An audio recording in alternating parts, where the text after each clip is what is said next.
WhatsApp, c'est ici. WhatsApp est là-bas.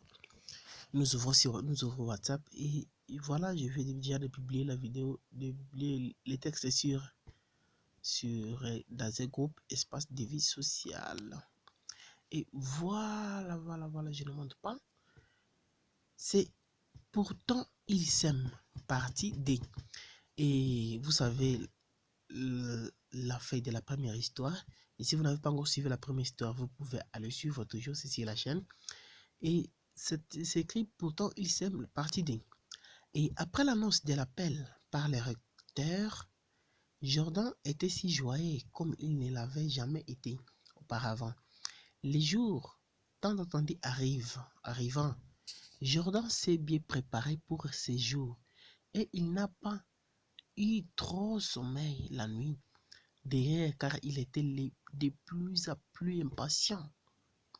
Comme un gamin la veille de sa première communion ou la veille de son baptême. Il dormait la nuit et se réveillait chaque 5 minutes plus tard pour voir si c'est déjà le matin. Mais à sa surprise, l'heure semblait pas trop pressée comme lui l'était. Enfin, le matin finit par pointer à l'horizon, mais il y avait encore une obscurité car c'était encore 4h30. Jordan s'est mis alors à laver sa moto jusqu'à 5h pile. Il se prépara à son tour et au bout de 40 minutes, il était prêt pour la rentrée académique. Il attendait encore 20 minutes pour quitter la parcelle, donc il quitta la parcelle à 6h pour aller à la fac alors que de chez lui à la fac, il lui fallait tout au plus 30 minutes à pied et il arriva au bout de 8 minutes comme il était sur moto. Vers 16h15, les membres de la famille de Jordan commencèrent à se réveiller un à un. Alors, la maman de Jordan envoya sa petite sœur les réveiller car même hier soir, il avait dit à tout le monde chez lui de ne pas oublier de les réveiller vu que c'est demain la rentrée académique et qu'il ne voudrait pas des gens arriver en retard les premiers jours. C'est pour ça que sa mère, en voyant sa petite sœur, les réveillait. Quelques minutes plus tard, la petite sœur de Jordan rêvait dire à la maman qu'il semblait que Jordan n'est plus dans sa chambre.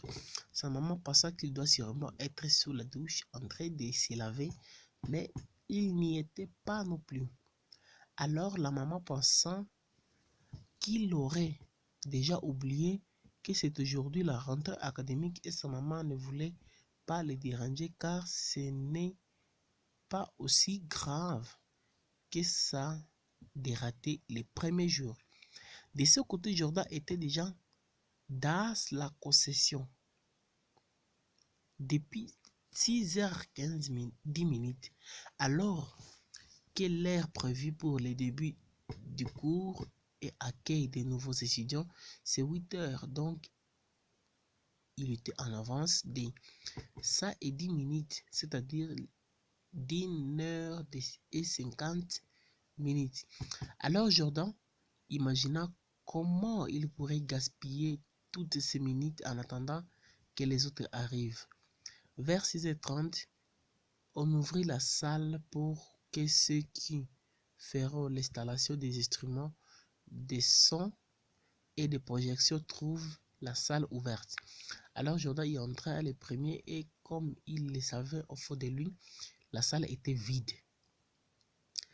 Il déposa son cartable à une place au hasard et prit la décision de prendre du thé d'abord à côté de l'université.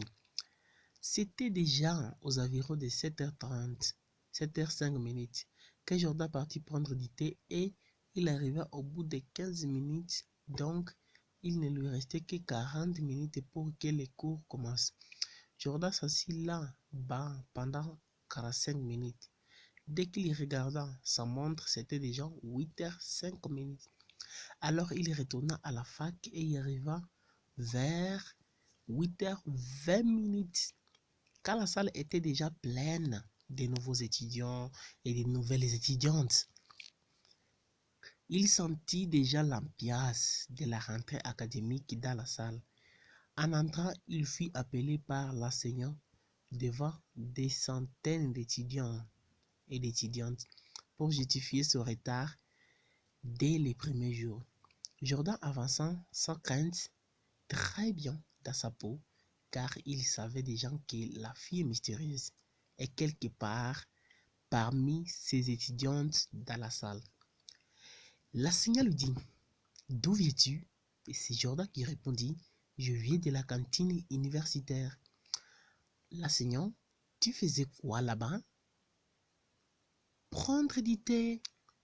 En ce temps, Jordan ne cessait de regarder dans la salle comme une personne qui a perdu quelque chose.